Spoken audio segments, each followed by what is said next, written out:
एक और वीडियो में आप सबका स्वागत है।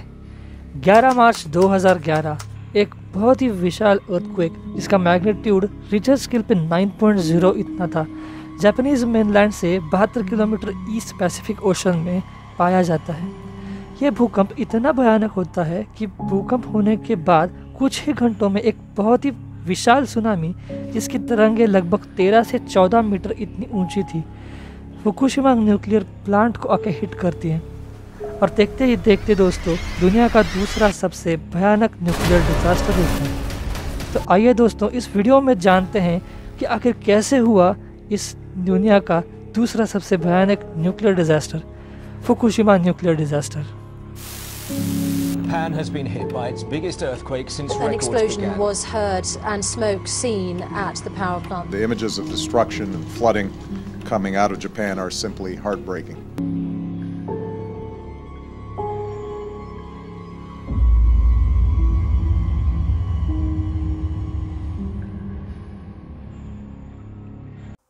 सबसे पहले इस न्यूक्लियर प्लांट के डिज़ाइन को समझते हैं। इस प्लांट में total 6 light water boiling reactors मौजूद थे जिसकी कुल मिलाकर कैपेसिटी 4.7 गीगावाट्स थी। यह इतना बड़ा था कि दुनिया के 25 सबसे बड़े न्यूक्लियर पावर स्टेशंस में इसकी गिनती होती थी। अब जापान में अक्सर अर्थक्वेक्स तो पाए जाते हैं, तो इसे ध्यान में रखते हुए ही इस न्यूक्लियर पावर प्लांट को डिज़ाइन किया गया था। लेकिन 11 मार्च 2011 दोपहर 2:46 जापान में सबसे बड़ा अर्थक्वेक पाया जाता है जिसका मैग्नीट्यूड रिचर स्केल पे 9.0 इतना था। इस अर्थक्वेक का एपिसेंटर होन्शु आइलैंड के पास होता है जो जापान का सबसे बड़ा आइलैंड था। जब यह अर्थक्वेक हुआ तब पावर प्लांट के यूनिट 1, 2 और 3 ऑपरेशनल थे, जबकि यूनिट 4, 5 और 6 बंद किए गए थे आम किसी स्केड्यूल्ड इंस्पेक्शन और मेंटेनेंस के लिए।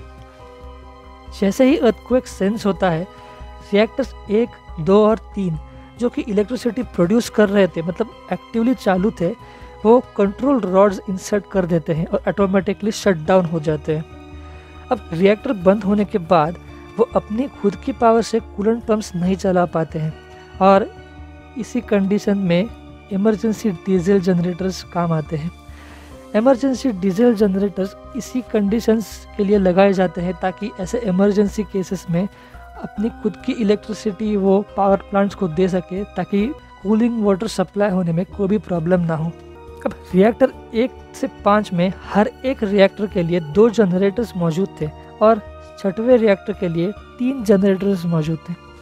डीजल बैकअप जनरेटर्स अपना काम अच्छी तरीके से कर ही रहे थे, लेकिन फिर मुश्किलें बढ़ जाती है। इतने भयानक भूकंप की वजह से लगभग 50 मिनट बाद एक बहुत ही विशाल सुनामी जिसकी तरंगें लगभग 14 से 15 मीटर जितनी ऊंची थी, फुकुशिमा न्यूक्लियर प्लांट को आके हिट करती है।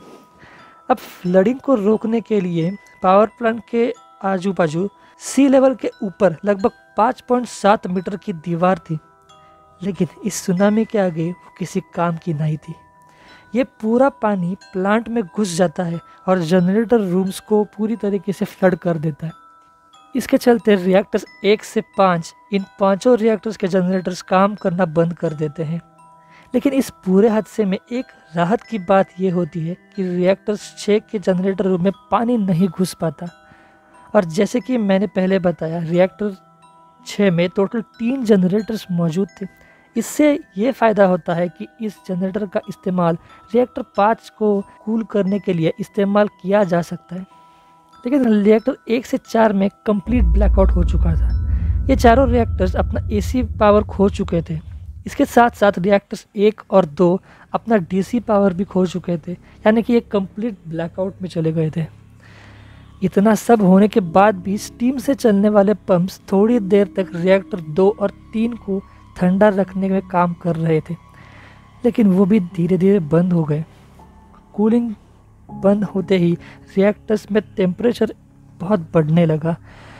आखिर में टेम्परेचर इतना ज़्यादा बढ़ गया कि 3 रिएक्टर्स, रिएक्टर 1, 2 और 3 मेल्ट डाउन हो गए।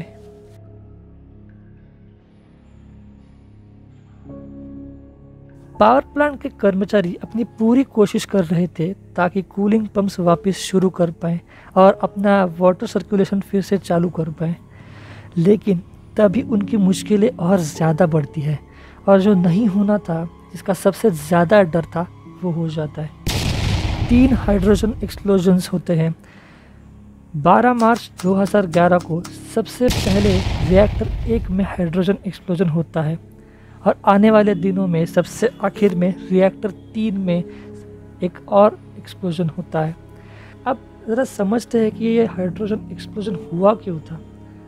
असल में रिएक्टर्स के जो भी इंटरनल कंपोनेंट्स और जो फ्यूल असेंबली क्लैडिंग होती है वो जिरकोलॉय की बनाई गई थी, क्योंकि वो 300 डिग्री सेल्सियस तक इनर्ट होता है, यानी वो किसी के साथ रिएक्ट नहीं करता। और एक कमाल की बात ऐसी है कि ये न्यूट्रॉन्स को भी अब्जॉर्ब नहीं करता है। इसकी वजह से जब न्यूक्लियर फिशन रिएक्शन स्टार्ट होती है तब वो रिएक्शन को स्लो डाउन नहीं करता है। लेकिन 1200 डिग्री सेल्सियस के ऊपर सिरकोनियम मेटल पानी के साथ रिएक्ट होकर H2 यानी कि हाइड्रोजन गैस बनाता है, जो कि काफ़ी ज़्यादा वोलेटाइल होती है। हम रिएक्टर्स के पास ज़रा फिर से वापस आते हैं। टेम्परेचर कोर में इतना ज़्यादा बढ़ चुका है, इसकी वजह से जिरकोनियम ऑक्सीडाइज होता है, भारी मात्रा में H2 गैस बनाने लगता है। अब रिएक्टर्स 1, 2 और 3 की बात करें तो हर एक रिएक्टर में लगभग 800 से 1000 किलो तक हाइड्रोजन गैस बन जाती है।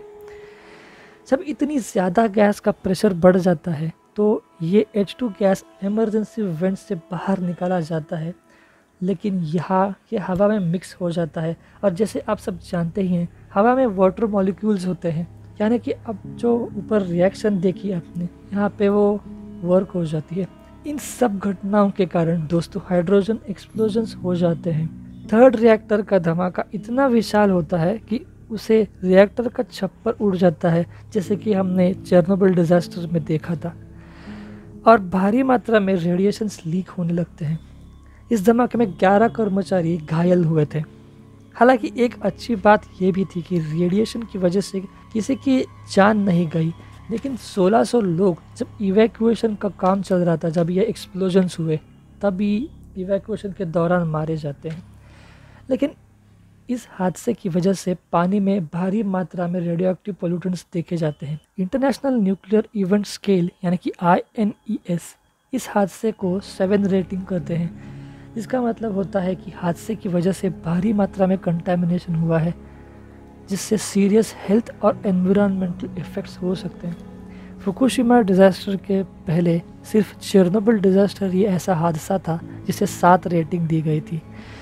2012 में एक रिसर्च के अनुसार फुकुशिमा में रिलीज़ हुई रेडियो एक्टिविटी चेरनोबिल के 10 से 20% इतनी थी। इस रिसर्च को में अनुमान लगाया गया था कि लगभग 15 PBQ सीजियम-137 रिलीज़ हुआ था। अगर चेरनोबिल के बारे में बात करें या फिर इससे कंपेयर करें तो वो लगभग 85 PBQ सीजियम उतना रिलीज़ हुआ था। अगर चेरनोबिल के रिएक्टर से कंपेयर करते हैं तो उनके मुकाबले Japanese reactor solid concrete containment vessels में थे। इससे ये फ़ायदा होता है कि स्ट्रोंशियम 90, प्लूटोनियम जैसे खतरनाक रेडियो एक्टिव मटेरियल्स को भारी मात्रा में लीक होने से बचाता है। इस वीडियो में इतना ही। अगर वीडियो पसंद आया होगा तो प्लीज़ लाइक करें और चैनल को भी सब्सक्राइब करें। मिलते हैं हम अगले वीडियो में। अलविदा दोस्तों।